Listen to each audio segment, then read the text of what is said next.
বিসমিল্লাহির রহমানির রহিম। আমি মোহাম্মদ আজিজুর। আমি আজকে তোমাদেরকে সেন্টেন্স সম্পর্কে সুন্দরভাবে আলোচনা করবো। প্রিয় শিক্ষার্থীরা, তোমরা সম্পূর্ণ ভিডিওটা তোমাদেরকে অনুরোধ করলাম। সেন্টেন্স সেন্টেন্স অর্থ বাক্য। সেন্টেন্স পাঁচ প্রকার।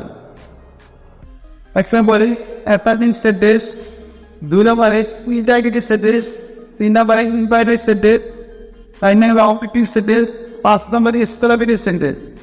আমরা প্রত্যেকটি প্রতিনিয়ত গ্রামার করতে গেলে আমাদের মূল প্রয়োজন সেন্টেন্স। এই সেন্টেন্সটা পরিপূর্ণ আমরা জানতে না জানলে আমরা সম্পূর্ণ গ্রামারকে দুর্বল থাকি।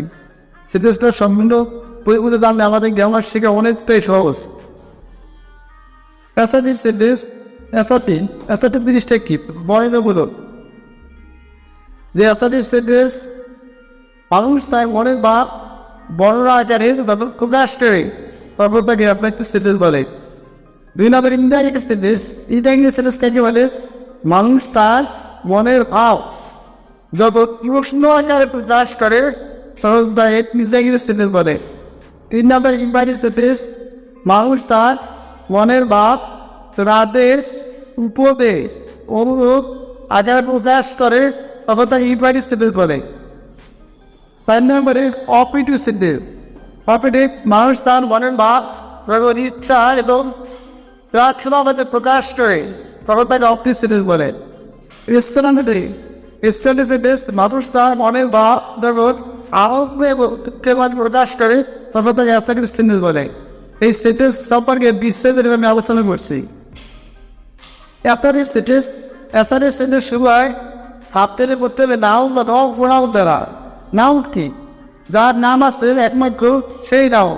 তো পৃথিবীতে অসংখ্য নাউন, কারণ পৃথিবীর প্রত্যেকটা জিনিসের নাম আসবে। প্রোনাউন কি? নাউনের পরিবর্তন সকল ওয়ার্ড পাশে তাকে বলা হয় প্রোনাউন। এই নাউন এবং প্রোনাউন দ্বারা অ্যাসার্টিভ সেন্টেন্স শুরু হয় তো পুরস্কার দ্বারা শেষ হয়। দুই নম্বরে ইন্টারগেটিভ সেন্টেন্স। ইন্টারগেটিভ সেন্টেন্স দুইভাবে শুরু হয়, ডব্লিউএস ওয়ার্ড দ্বারা সাহায্যকারী ভাব দ্বারা, আর সেই সাহায্য প্রশ্নবোধক চিহ্ন দ্বারা। প্রশ্নবোধক চিহ্ন দ্বারা তোমার ইন্টারগেটিভ সেন্টেন্স হবে না। তিন নম্বরে ভাব অথবা লেট, ভাব অথবা লেট দ্বারা ইম্পারেটিভ সেন্টেন্স শুরু হয়। ভাব নিয়ে যে আমরা পড়ি যে স্ট্যান্ড ভাব, উইক ভাব, যে প্রেজেন্ট করো, পাস পার্টিসিপেট করো। এই প্রেজেন্ট ভাব ছাড়া অনেক ক্ষেত্রে কেউ প্রেজেন্ট ভাব বলা হয় অথবা এক নম্বর ভার বলা হয় অথবা বেস ভার্ব বলা হয়। একই জিনিসের তিনটা নাম। এই প্রেজেন্ট ভার্ব দ্বারাই ইম্পারেটিভ সেন্টেন্স শুরু হয়। এই এক নম্বর ভার্ব দ্বারা ইম্পারেটিভ সেন্টেন্স শুরু হয়। এক নম্বর ভার্ব ছাড়া ইম্পারেটিভ সেন্টেন্স কখনোই হবে না। এবার অপারেটিভ সেন্টেন্স শুরু হয় মে অথবা লং লিভ দ্বারা। মে অথবা লং লিভ দ্বারা অপারেটিভ সেন্টেন্স শুরু হয় এবং ফুল স্টপ দ্বারা শেষ হয়।